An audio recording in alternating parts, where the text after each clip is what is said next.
Hello everyone, कसे आहात सगळे? आज ॲक्च्युली होती चिन्मयची नाईट ड्युटी, सो मी आणि आत्रे दोघेच होतो घरी.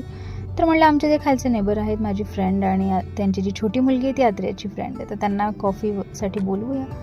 सो तिला कॉल केला तर she had gone for the walk. तर पार्कमध्ये वॉक करत होती, म्हणाली तू कॉफी घेऊन इकडेच ये, आपण पार्कमध्येच कॉफी पार्टी करूया. म्हणलं ठीक आहे. मग मी इथे पटकन कॉफी बनवायला घेतली आणि थोडीशी जास्तच 2 मग मोठे भरून घेतले, कारण की अजून कोणी पार्कमध्ये भेटू शकतं, कधी कोण भेटेल माहिती नाही. तर म्हटलं त्यांनाही थोडीशी कॉफी देते. सो म्हणून मी थोडीशी जास्तच कॉफी केली आणि मला ना थोडी स्ट्रॉंग अशी कॉफी आवडते. इथे आत्रेचं लक्ष कॅमेऱ्याकडे गेलं आहे, सो त्याने मला डिस्टर्ब करण्याचा पूर्ण प्रयत्न केला आहे, पण इट्स ओके.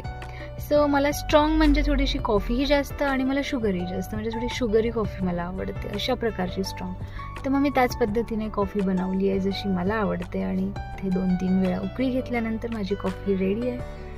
तर मग चटकन मी आता ह्याला थर्मासमध्ये भरून घेण्याचा प्रयत्न करते, पण अर्धी कॉफी खाली आणि अर्धी थर्मासमध्ये गेली, पण इट्स ओके, तरी पण ती सफिशियंट होती. म्हणून मग मी म्हटलं चला पटकन इथे ओटा पण मी साफ करून घेते, कारण मग बाहेरून आल्यानंतर हे सगळं करायचं जास्त कंटाळा येतो. त्यामुळे मी फटाफट हे सगळं साफ करून घेतलेलं आहे. आणि घेतलेली आहे मी कॉफी, एक स्पायसी चिप्स घेतलेत, हे डिस्पोजेबल ग्लासेस घेतलेत आणि आता आम्ही जातो पार्कमध्ये. चला तर मग भेटूया नेक्स्ट व्हिडिओ. बाय.